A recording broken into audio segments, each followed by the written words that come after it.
What double standards disgust you? Story 1. The employee should give 2 weeks' notice. Anything else is unprofessional. But the employer will actively obscure their intentions until the very last minute. I trained my replacement once, who had been introduced to me as my assistant, so obviously I wanted to teach them the job properly. I came into work after my weekend and was called over by my boss and told that my assistant had transitioned into my position and thank you for helping them ease into the role. I'm done with this one entirely. A few employers I've given 2 weeks' notice, they've tried to cut it short and screw me out of a paycheck. The last one walked people out of the door, routinely, the day off, despite the notice, and they had the audacity to tell me I was unprofessional. Like, why would I give you a notice? You haven't respected it when a single one of my colleagues did. Just complete lack of perspective. I've done this before. I gave them about 10-day notice as I needed to start a new job. The manager goes, I'm blacklisting you from applying to the company for 3 years for not giving 2 weeks. Well then, I guess her response solidified my decision to leave, so I ended up telling her that I'm using the remainder of my vacation from the day until my last day. That didn't go well. I had a part-time job as a barista at Starbucks for about 18 months. It was the only way to keep our family's health insurance and not go bankrupt after a catastrophic injury situation. Starbucks offers really good insurance for people who work 20 hours a week. I was 50 years old. I had 2 degrees and a bunch of experience, but I couldn't work full-time. When things had finally settled down enough that I could work full-time again, I got 2 job offers and both of them wanted me to start right away. Yay! Normal life. I was very happy. I told my manager to take me off of the schedule. She was very pissed. Like, how dare you cause me all this trouble? Now I have to redo the schedule. She told me I'd better not jump ship like this, or she wouldn't give me a good reference. I actually smiled at her. Honey, do you think I'm ever going to admit that I actually worked here? ETA. On the flip side, I had an employer who brought my entire team into the conference room, pretending it was for a meeting, and informed everyone that we were terminated, effective immediately. They collected the work laptops and escorted each person to their desk, had somebody standing there watching while we packed up, and within half an hour, we were all in the parking lot, unemployed. Kind of like that scene in Succession. There really is a big double standard here. Story 2. When I leave a job, I'm generally expected to give 2 weeks' notice so the company isn't left without essential things being done. When a company decides to let me go, though, no warning to start putting in applications or saving money. You're just gone. Total horseshit. Not in countries like Germany. It's harder for the company to get rid of you than you leaving. Story 3. If you always arrive to work late, then you're in big trouble. If work never finishes on time, shrug, no big deal. I offer to work extra hours in salaried position to get the company over a hurdle. If they do the honorable thing and comp me hour for my trouble, outright refuse because you're salaried, even though my giving up a few weekends would make a huge difference for the bottom line. So when they tried the extra hours mandatory free overtime thing later, I told them to piss up a rope. Story 4. If I wake up at 4 p.m. and go to bed at 9 a.m., I'm lazy, do nothing all day, etc. Wake up at 4 a.m., bed at 9, you're seen as a responsible member of society. Doesn't matter if you work the exact same number of hours, make the same money, do the exact amount of housework. Story 5. Probably a bit late and will get buried, but the one that probably affects me the most directly is the idea that if I have my kids out with me alone, I'm either some miracle from the heavens doing God's work. A stranger actually said that to me. Or hearing the, aw, is it daddy's day to babysit? Fuck you, Karen. I'm the stay-at-home parent, and it's not babysitting when they're my fucking kids. Mr. Mom came out in 1983, and I still can't get a break about it. Story 6. Clothes from the women's sections fall apart after 6 months. Meanwhile, I have a 15-year-old shirt from the men's section that I still wear.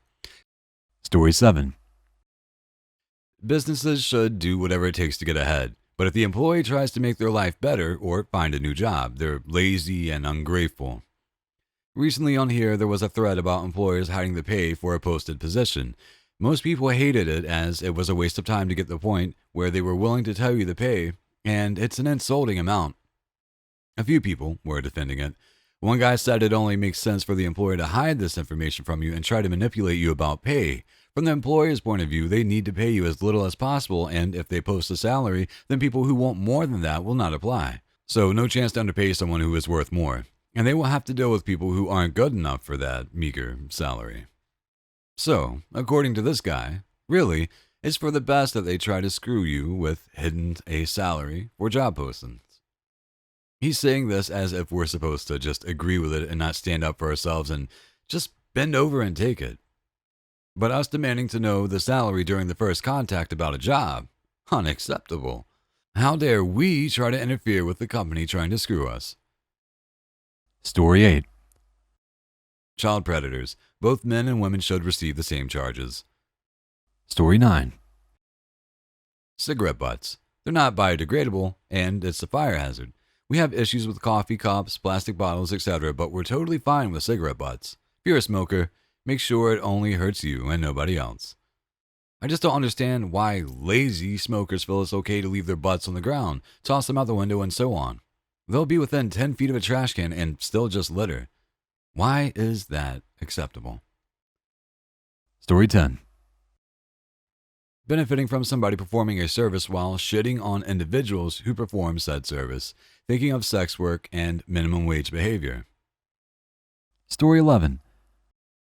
Wealthy people don't seem to be accountable for white-collar crimes like poor people who commit petty crimes. Wealthy people get huge tax breaks and can spend more money on themselves or invest to make even more.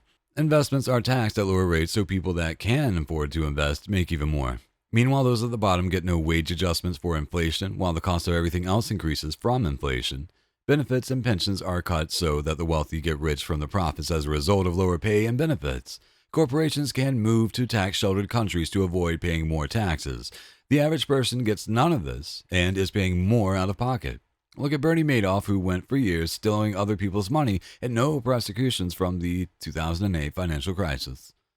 I guess it's easier to go after the poor, powerless, and weak. Story 12. Men versus women. Guys as untrustworthy, skeevy characters around children.